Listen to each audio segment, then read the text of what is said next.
toujours, qui est le décret du 9 avril 2020.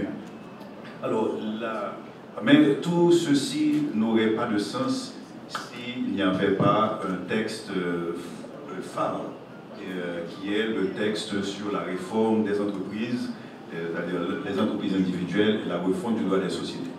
Et normalement, logiquement, c'est ce texte que nous attendions qui aurait dû être promulgué, mais on a rappelé les vicissitudes qui ont empêché la mise en vigueur, mais il n'est jamais trop tard pour bien faire. Et si l'actuel ministre du Commerce arrive à le faire passer, ce sera une grande avancée. Alors, quels sont les mérites que l'on peut, comment dire, reconnaître à cette réforme? Il y a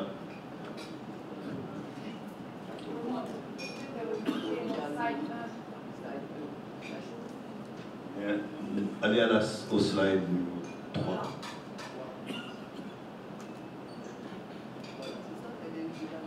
Les mérites de la... Stop. Oui, les mérites de la réforme, donc on doit les consacrer autour de trois axes. D'abord la simplicité, l'inclusion sociale et ensuite la modernité.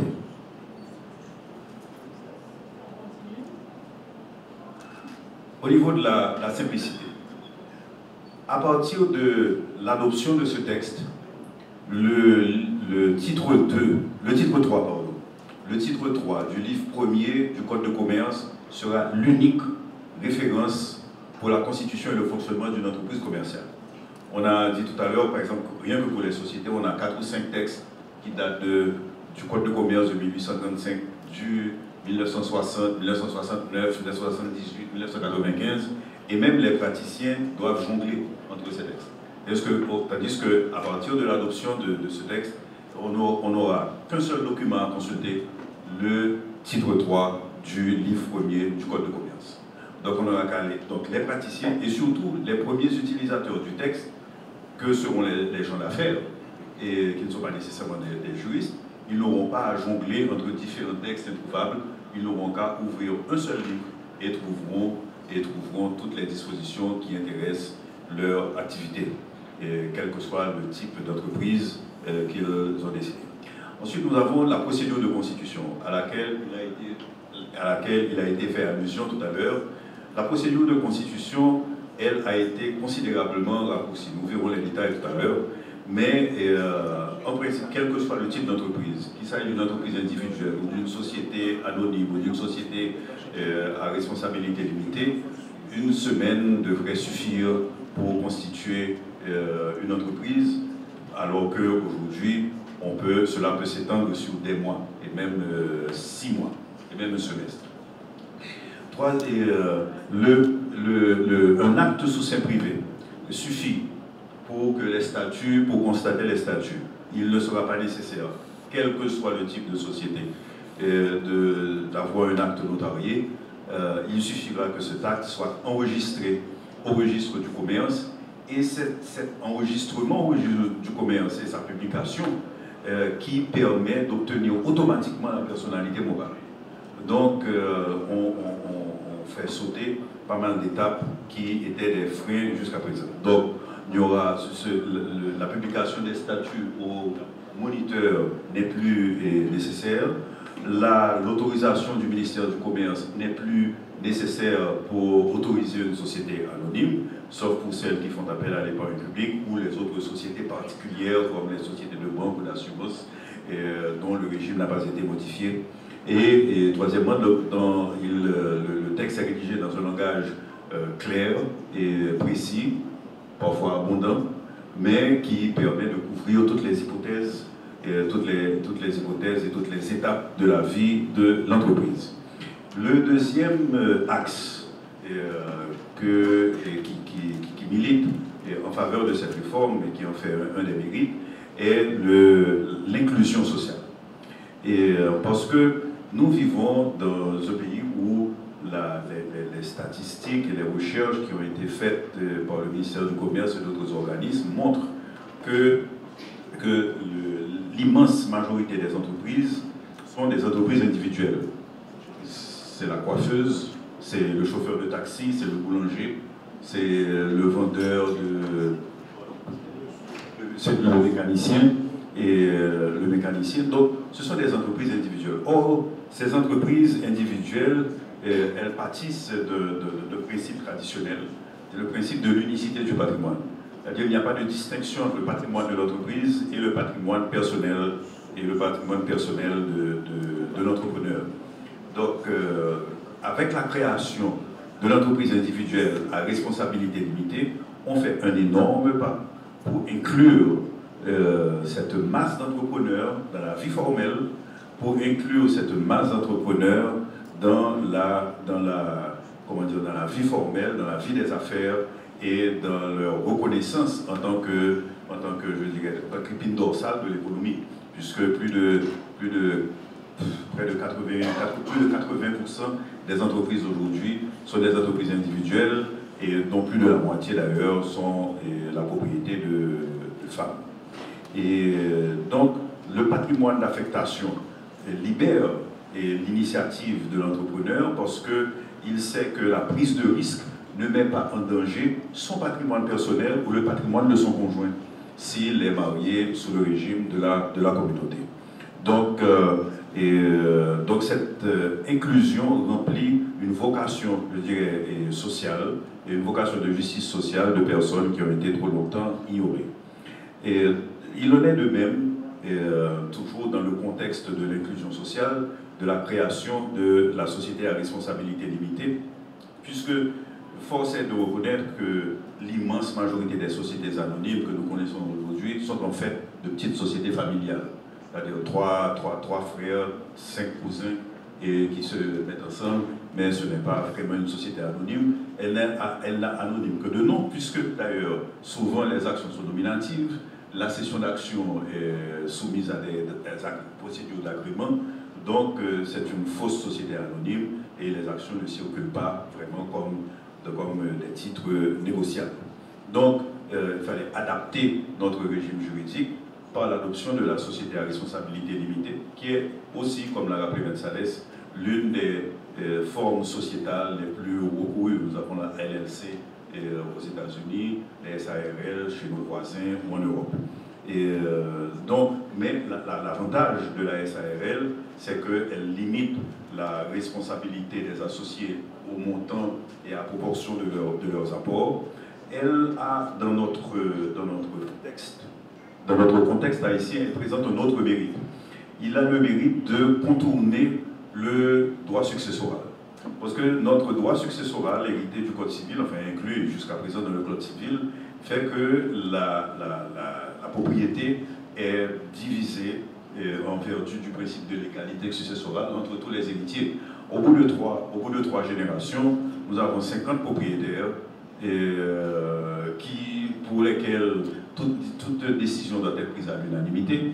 Et s'ils ont décidé de séparer, eh bien, d'une grande exploitation, on a un tas de petits jardins. Donc, impossible d'avoir une rentabilité agricole. Tandis que si ces héritiers, les 4 frères ou bien les 10 cousins, décident de créer une société à responsabilité limitée, donc ils gardent l'exploitation agricole et non plus que des parts qu'ils peuvent échanger, qu'ils peuvent gager, qu'ils peuvent nantir, je dirais, et qu'ils peuvent, comment dire, donc de manière à ce que l'exploitation agricole demeure viable, et puis les décisions seront prises alors à la majorité et on ne requérera pas une unanimité de tous les héritiers pour la moindre des décisions. Et la formalité de constitution est elle aussi allégée par rapport aux sociétés anonymes. Le troisième axe qu'on pourrait dire de mérite de la réforme est l'axe de la modernité. C'est-à-dire qu'on a voulu inscrire le droit haïtien qui, pour l'ensemble des sociétés en nom collectif, sociétés en commandite, date de près de 2 siècles maintenant, c'est-à-dire 1835. Et oui, date de près de 2 siècles, date de 1835, eh bien, de l'inscrire dans la modernité. Et de manière à ce que notre droit ne soit plus quelque chose dont on a presque honte lorsqu'on voyage, mais qu'on puisse dire, bon, voici, nous avons un droit qui est à la hauteur de ce que l'on voit dans la région. Je ne parle même pas de comparaison avec les pays d'Amérique du Nord ou bien d'Europe du Nord, mais les pays de la Caraïbe, les pays de l'Amérique centrale, qui sont beaucoup plus avancés que nous. Alors, en ce qui concerne la modernité, premier exemple de modernité, c'est la rapidité. Les gens d'affaires doivent pouvoir construire et créer leur entreprise de manière célère, de manière rapide. C'est-à-dire, lorsque l'entrepreneur veut investir en Haïti et qu'il nous demande, à nous, avocats, combien de temps ça prend, on lui dit 6 mois.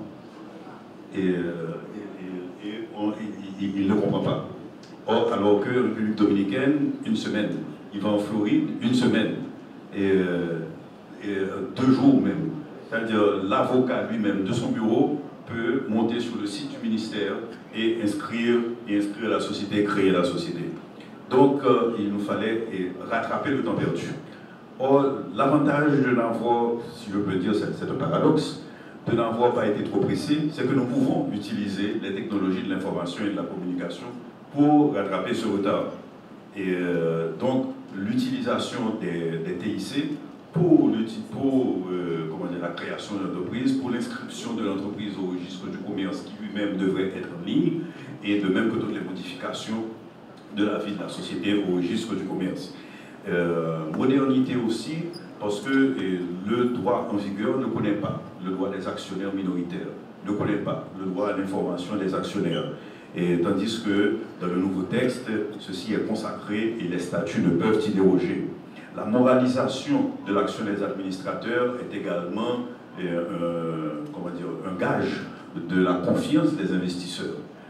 Puisque, alors qu'aujourd'hui, l'administrateur ou les membres du conseil d'administration sont un peu les dieux de leur société, tandis que désormais, ils pourront être poursuivis par ce qu'on appelle une action en responsabilité. La société elle-même, par le biais d'actionnaires, pourra agir en responsabilité contre les administrateurs qui auront dépassé ou qui auront dépassé leur pouvoir ou qui auront détourné leur pouvoir à leur profit personnel. Les commissaires aux comptes ne seront plus là pour valider les états financiers, mais ils auront le rôle de lanceur d'alerte lorsque certaines dérives commencent à être constatées. Et un type particulier de société anonyme, c'est-à-dire celle ouverte à l'épargne publique, sont un prélude à l'établissement chez nous de marché boursier. Pour le moment, le contrôle de ce type de société est dévolu au ministère du Commerce, mais il est à souhaiter que, par la suite, ce sera l'autodéveloppement, qu'il y ait une autorité boursière pour ce genre de société. Notre droit connaîtra, si ce décret est adopté pour la première fois, une réglementation précise des procédures de fusion, des procédures de scission et des procédures de transmission, et pas de transmission, non, de transformation des sociétés. Cela ne veut pas dire qu'il n'y en ait pas eu. On l'a connu particulièrement dans le secteur bancaire. Mais il n'y a pas de réglementation sur la procédure à suivre pour que ces fusions s'opèrent. La procédure à suivre pour que ces absorptions s'opèrent ou que ces scissions aient lieu. Eh bien, désormais, toute la procédure sera fixée, les droits seront fixés, les excès seront également définis et punis. Autre point qui constitue une modernité sous l'angle financier, c'est que les sociétés peuvent émettre des obligations, ce qui leur permet d'alimenter leur trésorerie. Nous avons des sociétés qui émettent des obligations, mais quel est le droit des obligataires? Quel est le droit des obligataires dans la conduite de la société, dans la surveillance, parce que les obligataires sont des investisseurs de la société qui s'attendent à un retour, qui s'attendent au remboursement de leurs prêts avec des intérêts. Mais ils doivent pouvoir sonner le glas ou sonner une sonnette d'avertissement si leur investissement est en danger. Donc le droit des obligataires doit être protégé, et alors que Dans le régime actuel, cela dépend du bon vouloir des administrateurs de l'Assemblée générale. Avec le nouveau régime, les obligataires voient leurs droits consacrés. Ensuite, nous avons, en ce qui concerne la nationalité des sociétés, nous avons aujourd'hui une incohérence. Une incohérence et une instabilité, puisque la société a la nationalité de la majorité, elle est haïtienne si la majorité de ses associés sont haïtiens. Pour toutes les sociétés qui ne sont pas des sociétés anonymes. Mais on ne dit pas quelle est sa nationalité si la majorité est étrangère. Elle est apatride. Elle est quoi? Et ça c'est un. De deux. Un haïtien peut avoir comme héritier des étrangers. Et ainsi la majorité des actions passées aux mains d'étrangers. Si sa société devient étrangère, quid de ses propriétés immobilières? Puisque nous avons une limitation en Haïti. En ce qui concerne maintenant la société anonyme, on dit qu'il faut qu'un Haïtien siège au conseil d'administration. Tous les avocats ici savent qu'il s'agit d'une grande mascarade. C'est-à-dire, on prend un Haïtien qui peut être la secrétaire, le chauffeur, le garçon de cour, on lui donne une action, on lui fait signer un contre-lettre, il a une action, il est au conseil d'administration, c'est un, comment dire, un portrait, et puis la société est haïtienne. Donc, pourquoi ne pas adopter ce critère que tout le monde connaît de par le monde, le critère du siège social? Le critère du siège social, donc toutes les sociétés constituées en Haïti et qui ont leur siège en Haïti sont haïtiennes. Et d'ailleurs, c'est le critère qui nous permettra et aussi de déterminer la nationalité des sociétés qui viennent s'établir chez nous. C'est-à-dire, elle est constituée ou incorporée selon la législation dans un pays quelconque, eh bien, elle a la nationalité ou bien elle est régie par la loi de ce pays. La dernière nouvelle de modernité, c'est que ce droit veut moraliser la vie des affaires en créant dans le texte les prémices ou les premières bases d'un droit pénal des affaires. Il est vrai que dans notre code pénal, nous avons des délits que nous connaissons, c'est-à-dire escroquerie, corruption, abus de confiance, nous avons la loi sur la corruption, etc. Mais quid du faux bilan? Quid des abus de liens sociaux? Quid de la rétention d'informations financières pour attirer des investisseurs ou pour obtenir un quitus de l'Assemblée générale? Et quid de l'absence ou de l'inexactitude des renseignements qui sont fournis au registre du commerce et qui vont comment dire, tromper et la confiance du public? Eh bien, c'est un ensemble d'infractions qui sont désormais créées, prévues et punies dans le texte. Et enfin, on reconnaît, lorsque c'est la personne morale elle-même qui agit de manière immorale, c'est la personne morale elle-même qui engage sa responsabilité et on reconnaît désormais la responsabilité pénale de la personne morale, et ce qui est une nouveauté. Alors, aujourd'hui, si on continue et comment dire, en rentrant maintenant dans les détails, après avoir passé en revue les mérites de cette réforme, nous allons rentrer un petit peu dans les détails en faisant connaissance avec l'entreprise individuelle à responsabilité limitée et en voyant rapidement le processus de constitution, son fonctionnement, les avantages, les inconvénients et la protection des créanciers. Si on peut passer au slide numéro 3. Le slide suivant, merci. Et la Constitution.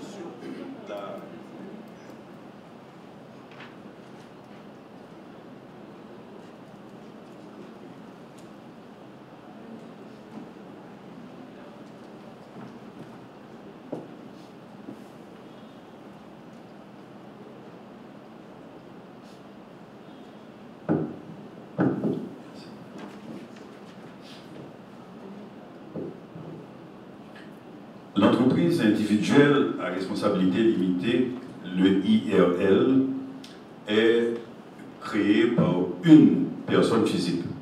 Hier, j'ai eu une discussion avec mon confrère et M. Salès. Je me disais pourquoi ne pas dire plutôt entreprise unipersonnelle. En somme, c'est la même chose. Il suffit d'une seule personne. Mais sans vouloir, enfin, je vais donner une blague, que l'on dise EURL, ERL, on sait que personne ne sera reproché d'avoir bu trop de jus de citron, ce sera EIRL pour tout le monde. Donc, entreprise individuelle à responsabilité limitée. Donc, elle est créée par une personne physique, par un acte sous sein privé, bon, à moins que la personne ne préfère un acte notarié, qui sera inscrit au registre du commerce. Dans cette déclaration, elle devra indiquer son capital de départ, qui peut être tout simplement ses soldes bancaires ou des apports en nature, c'est les biens que l'on veut affecter et que l'on veut affecter à cette entreprise. Elle fonctionne en étant gérée par un propriétaire ou un gérant. Ce propriétaire et un gérant étant nécessairement une personne physique, et si c'est un gérant, le propriétaire l'aura désigné. Le capital de départ pourra être augmenté par l'incorporation de nouveaux apports, mais cette entreprise devra obéir à des règles reconnues dans la loi pour la comptabilité des entreprises, et ce qui permettra à cette entreprise de partir à la recherche des financements, à la recherche de crédit bancaire, et c'est le patrimoine de l'entreprise qui répond seul du passif, ce qui protège, comme je le disais tout à l'heure, le patrimoine personnel et familial de l'entrepreneur. Le IRL, l'entreprise individuelle, présente des avantages qui sont d'abord de mettre à l'abri le patrimoine personnel du propriétaire contre ses créanciers professionnels. Et les dettes personnelles du propriétaire qui sont postérieures, c'est-à-dire les dettes parce que c'est dettes de dentiste par exemple, qui sont ces dettes personnelles, eh bien, et qui sont postérieures à la constitution de l'entreprise, lui demeure propre. Les créanciers ne pourront pas saisir les biens de l'entreprise. Ils ne pourront exercer les droits de poursuite que sur les gains du propriétaire, mais pas sur le patrimoine de l'entreprise. Et donc, comme nous le disions tout à l'heure, cela permet de formaliser ce genre d'entreprise par la création qui sont une catégorie particulière des petites et moyennes entreprises.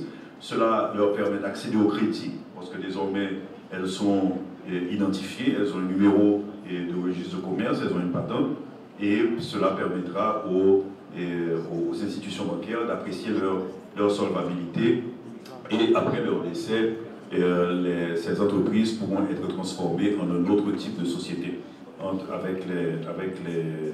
avec les héritiers du propriétaire. Cependant, l'entreprise est conjointement responsable avec le propriétaire des dettes professionnelles qui étaient déjà nées avant la constitution de l'entreprise. Et le propriétaire pourra malgré tout être poursuivi personnellement s'il a commis des actes graves dans la gestion de son entreprise. Mais les créanciers de l'entreprise sont également protégés dans le régime qui est proposé, parce qu'il ne pourra pas, c'est-à-dire le propriétaire qui aimerait diminuer le capital de son entreprise ne pourra le faire sans l'inscription au registre du commerce et la publication de son projet dans un quotidien à grand tirage, ce qui permet aux créanciers qui voient leur patrimoine, leur gage diminuer, de s'opposer à la réduction de capital. Ce serait comme une espèce d'action polienne. Donc de s'opposer à toute manœuvre en fraude de leurs droits. Et mais et en cas de liquidation de l'entreprise, ce sont les créanciers de l'entreprise qui sont préférés aux créanciers du propriétaire, puisque l'entreprise n'est pas liée face aux créanciers du propriétaire. Donc voilà, en gros, comment on peut présenter cette entreprise individuelle à responsabilité limitée. En ce qui concerne, alors passons maintenant, sans désemparer, à la présentation des sociétés. La gageure ce matin est d'essayer de présenter dans un temps limité, d'abord plus d'une centaine de pages de disposition, 167 pages. Je dois dire que, dépasser peut-être, je vais répondre à une question, c'est pas le code des sociétés, quand on le regarde dans tous les pays de la région, eh bien, c'est assez volumineux. Bon, mais ce que je veux dire, la gageure, c'est de présenter en quelques minutes cette réforme et une matière qui, même en enseignant, devrait prendre au moins un semestre.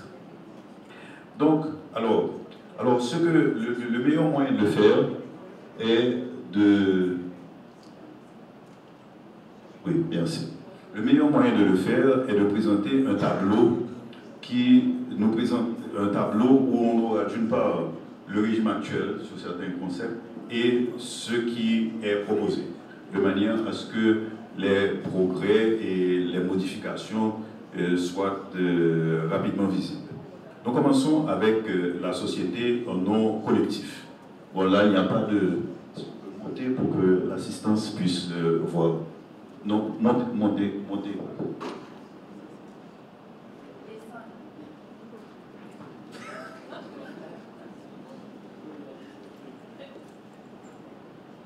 Ok, d'accord. Alors je vais aller assez vite, il faudra que le technicien suive le développement. Sinon...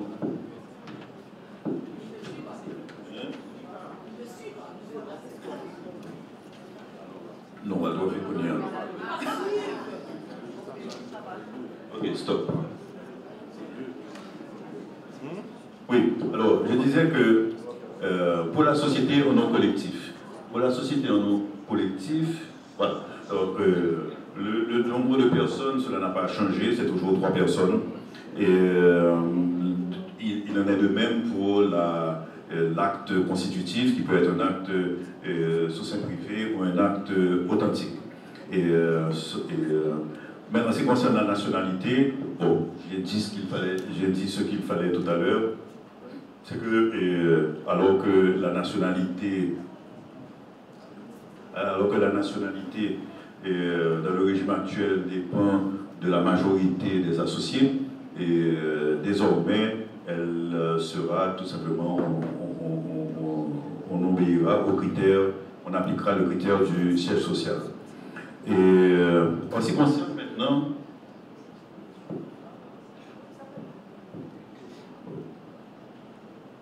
merci, toujours un peu, stop. Et en ce qui concerne maintenant le temps et le coût, aujourd'hui, pour une société en nom collectif, il faut se faire accompagner d'un avocat. On dépose au ministère du Commerce, le ministère du Commerce fait une vérification, ça prend 15 à 20 jours, quelquefois 30. Et si les parties doivent recourir à un notaire, donc la facture du notaire c'est entre 2500 et 3000 $. L'avocat lui-même va demander 130 000 gouttes, disons à peu près 1000 $, ça fait 130 000 gouttes aujourd'hui.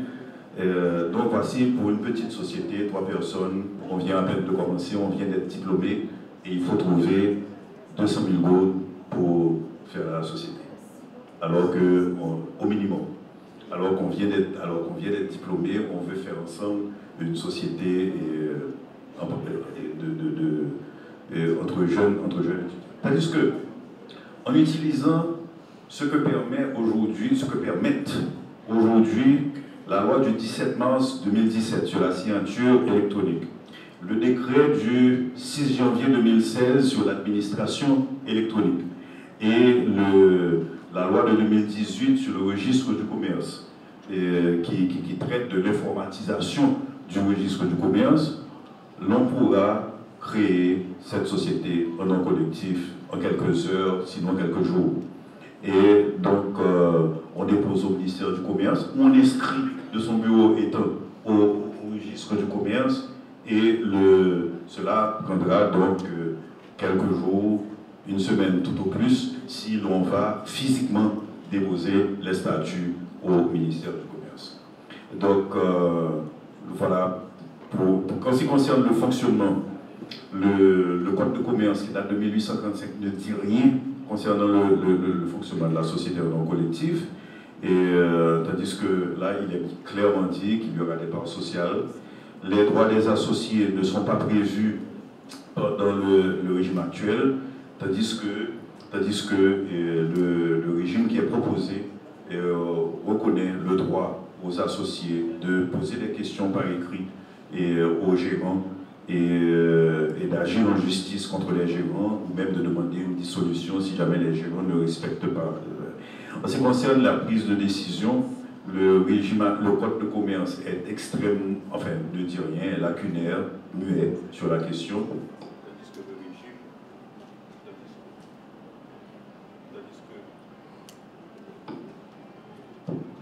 Tandis que le régime est proposé et précise les pouvoirs, la répartition des pouvoirs entre le gérant et les associés. Et en ce qui concerne les conflits d'intérêts, là encore, silence du régime actuel, c'est-à-dire que dans le régime proposé, il est clairement dit que un gérant, bien l'associé, ne pourra pas se livrer à des activités concurrentes, ne pourra pas faire concurrence à la société qu'il gère lui-même, ou ne pourra pas avoir des intérêts dans une société qui fait des contrats avec la société. Donc, parce que, et ceci est valable pour tous les types de sociétés que nous allons voir, et puisque c'est une pratique chez nous, je suis président d'une banque, mais c'est ma maison, on va faire un contrat avec moi, comme pour louer ma maison pour installer la succursale de la banque. Et on pourrait prendre d'autres exemples ainsi. Alors nous allons, pour pouvoir gagner du temps, parce que ceci pourra être distribué par la suite aux participants, nous allons passer sur les sociétés en commandite simple et commandite par action, qui sont beaucoup moins utilisées, et pour passer directement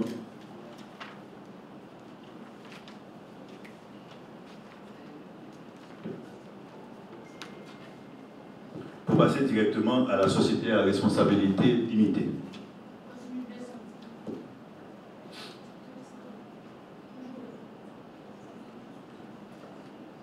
Toujours, on peut descendre toujours. Stop. Alors, pour la société à responsabilité limitée, bon, la première colonne, c'est simple, elle est inconnue du droit actuel. Alors, comment se présente-t-elle dans le projet qui vous est soumis? D'abord, elle peut être constituée à partir de 3 personnes. Son capital social est de 50 000 gourdes minimum. Les parts sociales avec un minimum de 50 gourdes. Un acte sous seing privé suffit pour la constituer pourvu que cet acte soit inscrit au registre du commerce. Mais alors, ce n'est pas inscrit ici, mais l'acte notarié, oui, c'est inscrit. L'acte notarié est nécessaire dès lors qu'il y a apport nature, particulièrement si ce sont des apports d'immeubles, parce que les apports sont faits en pleine propriété. Pour la constitution, j'aurai la même remarque que tout à l'heure. Si l'on met à profit les dispositions des lois et décrets concernant la signature électronique, l'administration électronique et le registre de commerce électronique dans le code de commerce, donc à ce moment-là, c'est une société qui pourra être créée rapidement. Alors, quand c'est une société qui a vocation à être une société entre amis, entre familles, etc., une société familiale, les titres de la société, si on peut, oui, continuer à descendre. Oui, les titres ne sont pas négociables. Ne sont pas négociables, et ce n'est pas une société anonyme. Et si jamais il faut céder à un tiers, donc il y a toute une procédure d'agrément, à moins que la cession ne se fasse entre les associés ou à l'intérieur de leur famille, et au profit de leur conjoint ascendant ou descendant. Les associés qui ne sont pas gérants ont le droit à l'information, ils ont le droit de poser des questions par écrit, et ils ont le droit à une communication des livres de la société, et ils peuvent, le cas échéant, agir contre la société. La possibilité d'avoir un ou plusieurs commissaires au compte, les gérants pourront être uniques, ou un conseil de gérance pourra être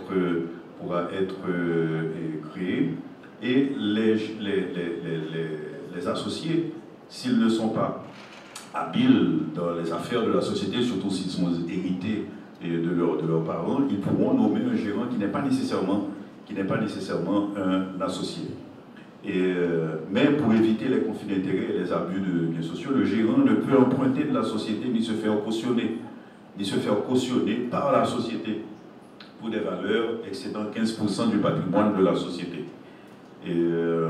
Les convocations aux assemblées générales, la tenue des assemblées générales, les tenues du conseil de gérance peuvent se faire par la voie électronique, c'est-à-dire convocation par la voie électronique, par courrier électronique, et les informations aux associés peuvent se faire également par la voie électronique, par l'envoi de courriel, et même on peut s'en passer si toutes ces informations figurent sur le site internet de la société. Et comme je l'indiquais tout à l'heure, les associés représentant au moins le quart du capital social peuvent collectivement, au nom de la société, agir en responsabilité contre les gérants. Passons maintenant à l'autre gros morceau, c'est la société anonyme. Ce qui ne change pas, c'est que la société anonyme pourra être créée à partir avec 3 personnes. Alors, le régime, le grand changement, comme je le disais au tout début de mon exposé, c'est que, alors que nous avons un régime éclaté entre près d'une demi-douzaine de textes, nous aurons aujourd'hui un seul texte, et dans le titre 3 du livre du commerce, du livre premier du Code du commerce, qui réunit les différentes dispositions relatives aux sociétés anonymes. Et une nouveauté concernant les sociétés faisant appel à l'épargne publique. Alors, en ce qui concerne le capital, aujourd'hui, le minimum légal est de 25 000 gourdes, 100 000 gourdes pour les sociétés industrielles. 100 000 gourdes, nous savons tous que ça fait même pas 1 000 $ américains. Je vais donner un exemple. À la fin du tremblement, après le tremblement de terre, des entreprises externes voulaient avoir des partenaires haïtiens. Pour faire des joint ventures pour certaines opérations de construction. Mais les entreprises venaient et présentaient leur statut. Parce que le plan va en jouer, c'est pas qui le connaît. Donnez-moi vos statuts. Les statuts disaient, bon, j'ai une société dans le moniteur, 100 000 gourdes. 100 000 gourdes n'achètent même pas une poignée de porte. Encore moins un treuil, etc. Il leur dit, bon, eh bien, je ne peux pas faire affaire avec vous, vous ne me représentez rien. Il dit, oui, mais il y a une autre comptabilité. Il dit, ah non, ça je ne sais pas. Donc, pour faire une société anonyme, vraiment, il faut vraiment, parce que on a un projet d'investissement, et c'est la raison pour laquelle le capital social minimum pour créer la société anonyme sera de 20 millions de gourdes, et ce montant pourrait pouvant être ajusté par arrêté du ministre du Commerce, et au fur et à mesure, les modalités sont indiquées dans le texte. Il n'est plus nécessaire d'avoir un acte notarié, de faire dresser un acte notarié, puisqu'un acte sous sein privé pourra être, suffira, et pourra être inscrit au registre du commerce Pour la nationalité, je ne reprendrai pas ce qui a déjà été dit, le critère du siège social suffira pour et on ne sera pas obligé d'opérer la mascarade d'avoir un haïtien prête-nom au conseil d'administration. Alors, en ce qui concerne le coût, alors, les avocats praticiens qui sont dans la salle savent que il faut rédiger les statuts, aller...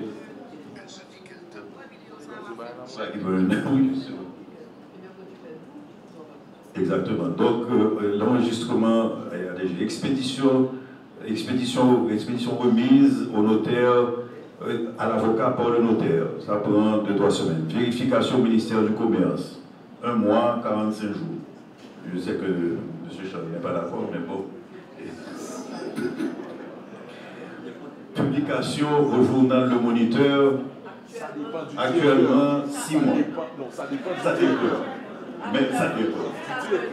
Actuellement, jusqu'à 1 an. Et on va payer l'urgence. Donc, c'est une urgence qui coûte cher. Donc, l'avocat lui-même a des honoraires en 2000 et 3000 $, 3000 fois 130, donc et 3 fois 130 vous avez. Donc ça veut dire que pour créer une société anonyme, on va prendre 1 an et on va payer plus de 900 000 $. Ça ne fait de sens nulle part. Et l'honoraire, le notaire lui-même qui ne fait que recopier ce qu'on a écrit, il va prendre 1%. Donc, autrement dit, l'investisseur qui voudrait venir en Haïti, il va dire, bon, il vaut mieux que j'aille à côté. Et on s'étonne qu'il n'y ait pas d'investissement direct étranger. On s'étonne que même les Haïtiens aillent investir à l'étranger. Et donc voilà. Donc les freins mis. Tandis que, avec ce régime, un acte social privé, on ne va pas chez le notaire, on ne va pas au moniteur, on se passe de l'autorisation du ministère. Le ministère ne fait qu'enregistrer les statuts. Bon, évidemment, il vérifiera s'il n'y a pas d'acte de clause contraire à l'ordre public. Eh bien, on crée la société anonyme en 1 semaine maximum, si on y va physiquement. Mais si on y va, si on utilise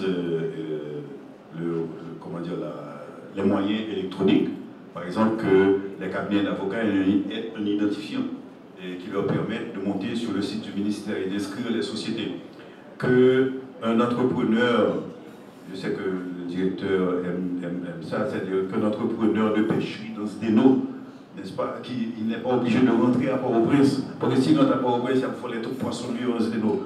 Donc il pourra, en utilisant le téléphone de son fils, inscrire son entreprise. Eh bien, et cela peut se faire en quelques heures, cela peut se faire en quelques jours, et cela ne peut coûter que, au plus, quelques centaines de dollars. Quelques centaines de dollars, maximum. Donc,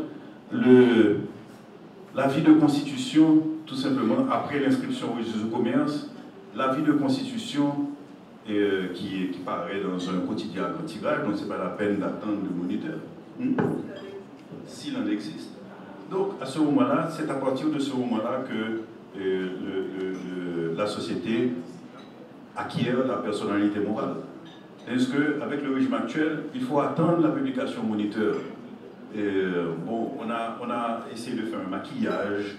Si on a payé les frais, on pourra ouvrir un compte en banque. Mais tout ça, ce sont des maquillages. Bien. Donc, ensuite, la grande nouveauté aussi, c'est que tout actionnaire, en plus d'avoir le droit de participer aux assemblées, il a le droit à l'information. Il pourra poser des questions à 15 jours avant l'Assemblée générale, des questions écrites au conseil d'administration, qui seront obligés de répondre à ces questions lors de l'Assemblée générale. Et droit de communication des états financiers audités, droit de communication des projets de résolution que les actionnaires ne les découvrent pas le jour de l'Assemblée générale.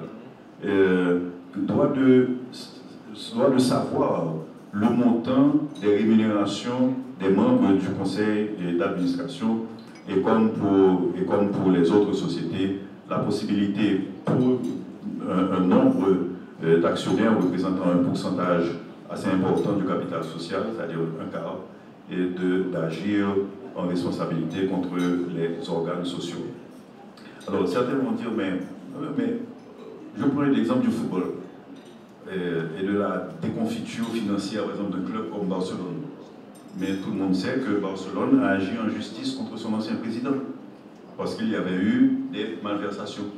Donc, il faut que cette culture s'imprègne chez nous, que les membres du conseil d'administration, le président du conseil d'administration est un mandataire social. Il est le mandataire des actionnaires et il n'est pas le propriétaire de l'entreprise. Donc, ce qui entraîne une autre philosophie. Oui, vous pouvez descendre un peu. Merci. Alors, pour le conseil d'administration, bon, 3 membres au moins, il peut y en avoir davantage. L'organe de contrôle, c'est le commissaire aux comptes. Comme je le disais tout à l'heure, il ne se contente pas seulement de vérifier les états financiers, mais il peut agir comme lanceur d'alerte. Mais pour les sociétés cotées en bourse, il y a également la surveillance aujourd'hui du MCI, mais comme je le disais tout à l'heure, de souhaiter qu'il y ait une autorité boursière pour les sociétés cotées en bourse. Et la répartition des pouvoirs entre les divers organes est davantage précisée entre le conseil d'administration, le directeur général, le conseil de surveillance et l'assemblée des actionnaires.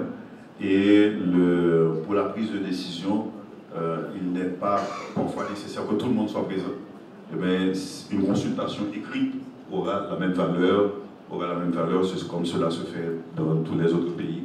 C'est-à-dire, on fait circuler la résolution et si tout le monde est d'accord, tout le monde la signe, cela vaut résolution de l'Assemblée, du conseil d'administration de l'Assemblée.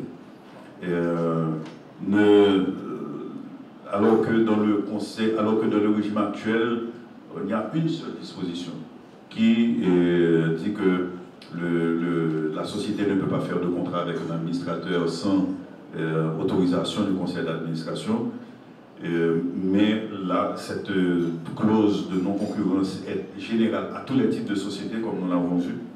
Et les administrateurs ne peuvent avoir non plus l'intérêt dans une société contractant avec la société, sauf autorisation expresse du conseil d'administration. Les moyens de communication électronique ont une grande place et sont légalisés. Parce que avec le développement de ces moyens et l'insécurité, souvent nous avons des clients qui nous disent: est-ce qu'on peut tenir l'Assemblée Générale par Zoom? Est-ce qu'on peut? On leur dit oui, mais il faut bien le consigner. Il faut bien que le secrétaire le consigne. Parce que la loi sur les échanges électroniques le permet, la loi sur la signature électronique le permet, mais ce qui va mieux sans le dire, ce qui va bien sans le dire va encore mieux en le disant. Et c'est la raison pour laquelle dans le projet, il est clairement précisé que les convocations des assemblées générales, les votes peuvent avoir lieu de manière électronique. Et le mandat de représentation au conseil d'administration peut être donné à un autre administrateur par la voie électronique. Et les états financiers et le rapport annuel de gestion peuvent être publiés et communiqués également de manière électronique. Mais là, nous avons gardé un principe essentiel dans cette matière, qui est le principe de neutralité technologique. Aujourd'hui, ailleurs, on pouvait dire: bon, cela devra être envoyé par courrier électronique sur l'ordinateur de la personne. Bon, aujourd'hui, c'est par WhatsApp. Demain, ce sera, je ne sais pas. Donc, en disant par les moyens électroniques, on garde une neutralité qui permet à d'autres moyens d'être à l'avance admis et acceptés. La responsabilité, les dirigeants engagent leur responsabilité pénale ou civil en cas d'abus de biens sociaux, ce qui est davantage précisé. Et comme je le disais tout à l'heure, il y a toute une section sur les dispositions pénales en matière d'entreprises individuelles, dispositions pénales en matière de société en participation, dispositions pénales en matière de société anonyme. Et là, vraiment, dans le souci de moraliser la vie des affaires.